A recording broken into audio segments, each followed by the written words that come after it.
Social മീഡിയയിൽ വളരെയധികം ചർച്ചയായിരുന്നു പ്രവീണിൻ്റെയും മൃദുലയുടെയും വെളിപ്പെടുത്തൽ. ചാനലിനെ തുടർന്നുണ്ടായ തർക്കത്തിൽ വീട്ടിൽ അച്ഛനും അമ്മയും സഹോദരനും വാക്കുതർക്കം ഉണ്ടാവുകയും അത് അടിയിൽ കലാശിക്കുകയും ചെയ്തുവെന്നാണ് വെളിപ്പെടുത്തൽ. പ്രവീണിനെ ഉപദ്രവിക്കുന്നത് കണ്ട് തടയാൻ ശ്രമിച്ച മൃദുലയെ ഗർഭിണിയാണെന്ന പരിഗണന പോലും നൽകാതെ കുടുംബാംഗങ്ങൾ ആക്രമിക്കുകയും നിലത്തു വീഴുകയും ചെയ്തു. പ്രവീണിൻ്റെ ദേഹത്തു പരിക്കുകളും പറ്റിയിട്ടുണ്ട്. സംഭവത്തിൽ ഇരുവരും കേസുമായി മുന്നോട്ടു പോകുമെന്ന് തീരുമാനിച്ചിരുന്നുവെങ്കിലും മാതാപിതാക്കളായതുകൊണ്ട് കേസ് രജിസ്റ്റർ ചെയ്യാൻ മനസ്സുവരുന്നില്ലെന്നാണ് ഇരുവരും പറയുന്നത്. സോഷ്യൽ മീഡിയയിൽ വളരെയധികം ചർച്ചയായിരുന്നു പ്രവീണിൻ്റെയും മൃദുലയുടെയും വെളിപ്പെടുത്തൽ. ഇതിനു പിന്നാലെ കടുത്ത സൈബർ ആക്രമണമാണ് കുടുംബം നേരിടുന്നത്. ഒടുവിൽ പ്രണവ് തൻ്റെ വീഡിയോയുടെ കമൻറ്റ് ബോക്സ് ഓഫ് ചെയ്യുകയും ചെയ്തു. അതിനു പിന്നാലെ പ്രവീൺ പങ്കുവച്ച സ്റ്റോറിയാണിപ്പോൾ വൈറലാകുന്നത്.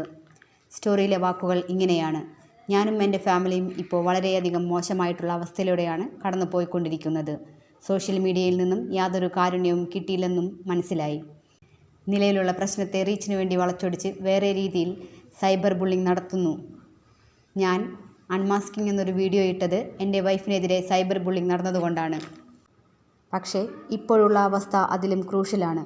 ഇതിൻ്റെ പേരിൽ എൻ്റെ ഫാമിലിയിൽ എന്തെങ്കിലും നഷ്ടം സംഭവിച്ചാൽ അതിൻ്റെ നഷ്ടവും എനിക്ക് തന്നെയാണ്. അതുകൊണ്ട് തന്നെ ആ വീഡിയോ ഞാൻ പ്രൈവറ്റ് ആക്കുന്നു. ഇതായിരുന്നു സോഷ്യൽ മീഡിയ പേജിലൂടെ പ്രവീൺ പങ്കുവച്ചത്.